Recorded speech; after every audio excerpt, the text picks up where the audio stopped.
spawning in as the Greeks. We've been seeing a lot of Greek play.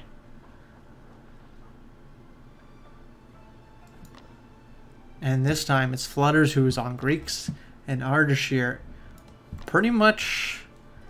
He used to be one of the sole players carrying carrying the Norse.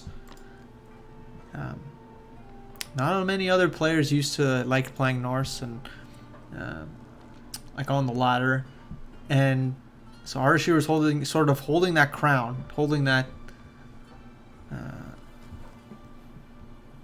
Been putting in quite a lot of hours for Norse, and I expect big things from him.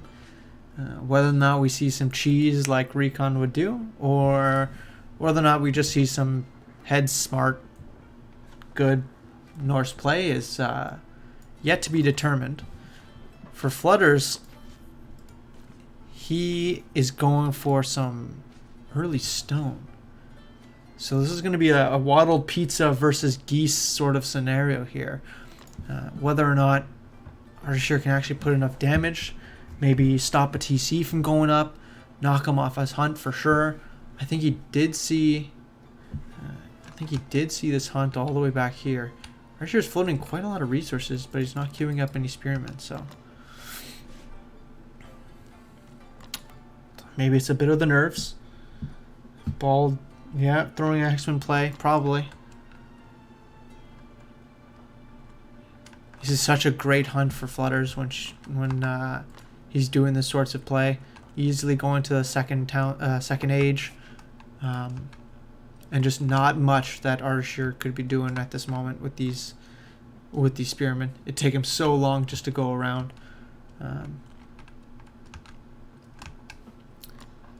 Oh, some nice micro.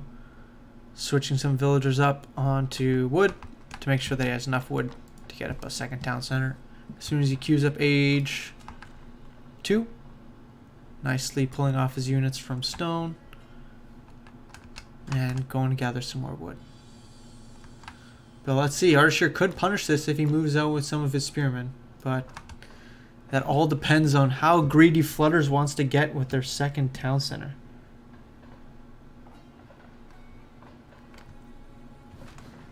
Okay, not too greedy. Surprised he didn't put it on like his wood line over here.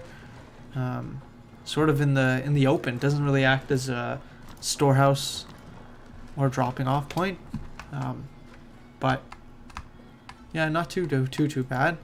Ardashir's moving out with these 4 spearmen. Probably won't find anything, but he's gathering stone behind this, so he's now coming in. But these are... One spearman's already down before he even gets to the TC. But he's going to try to pick up a villager or 2. He'll get one. Let's see here. 1 down. He's going for another. And Flutters is not really moving. Oh, the spearman is, yeah, not targeting this villager. Yeah, I'm going to go straight for this one villager. There's 2 villagers down for 3, maybe 4 spearmen. Not bad. Flutters can easily garrison, yeah, that's what he does. Still solid, good production here. Ardashir's now moved his villagers off of stone, is now going to do something else. This is a lot of lost gathering time. And a couple hurt villagers, but nothing too crazy. And Ardashir's trying to move out.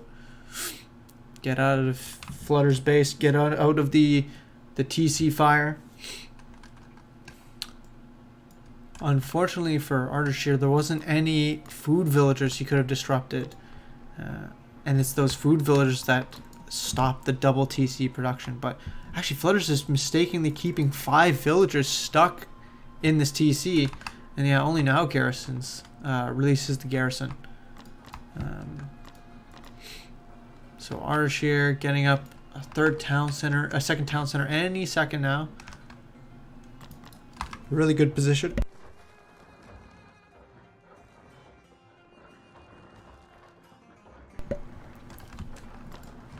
Yeah, I agree. That was it was an unfortunate push from Ardashir just because of how well defended that hunt was. But he did get some villagers, so better than nothing. Archer on this hunt over here. Should be able to produce some throwing axemen any second now, but I'm sure he's just waiting to get even more food and make sure that he can get full double TC production. In the meantime, in Flutter's base, he's getting an archer range, a barracks, produces some pacifist. Every time I comment on the vanity of a unit, I feel like Steve, so I will continue to do it. Look how sexy these swords are. Holy. They even sheen, eh? That's really cool. Alright, second town center up. And this is where Ardashir can boom. Let's get the villager count. 24 villagers to 29. That's Flutter's second town center and greed working for him. But hasn't done much with it yet. Still floating a ton of food. Floating a ton of wood.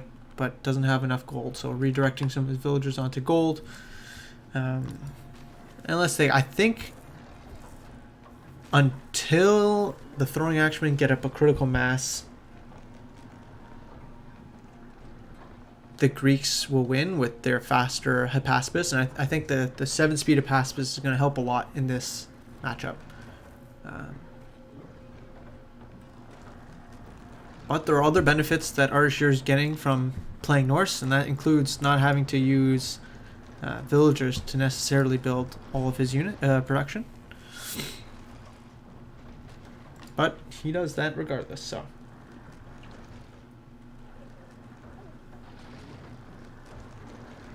Getting some raiders soon, and then double production of throwing axemen. So love this, love this. He's even getting these houses in the back, good defensive house positions. Let's see, in the base of Flutters, lots of Hypaspis and a couple of Toxotes.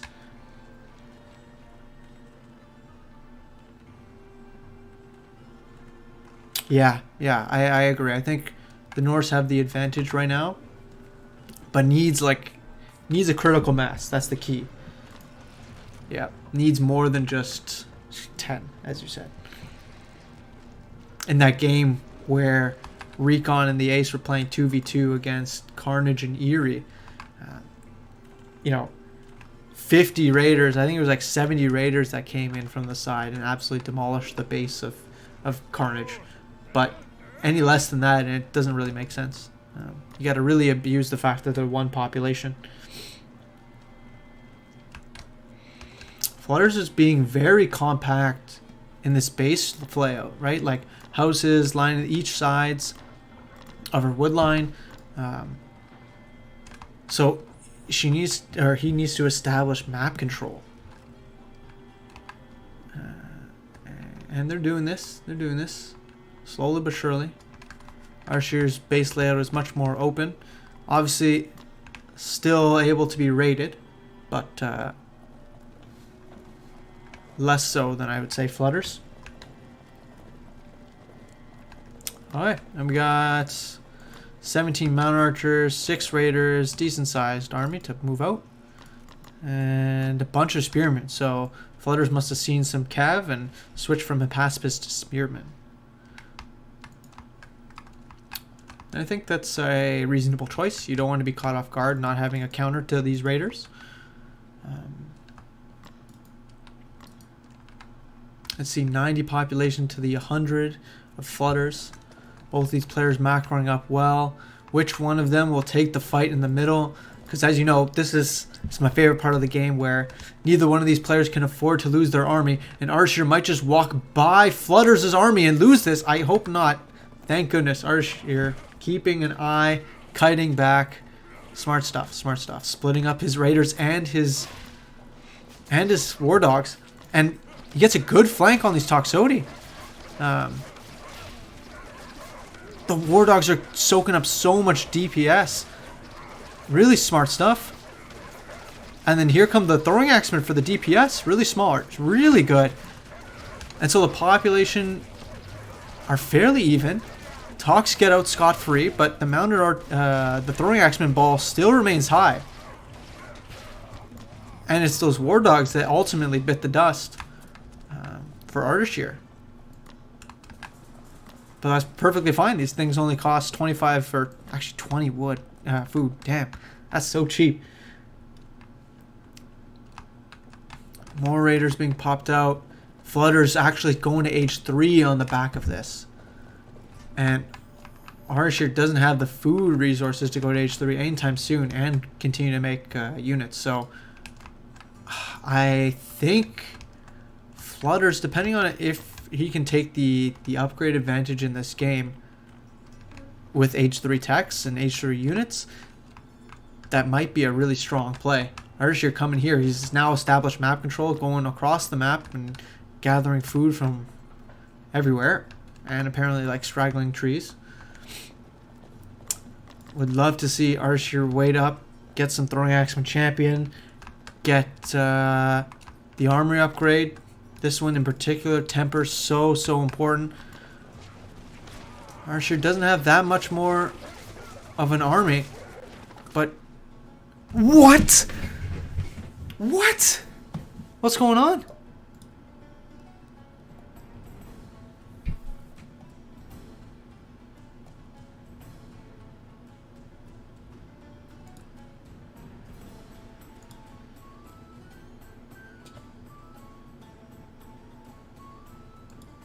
What? What? What?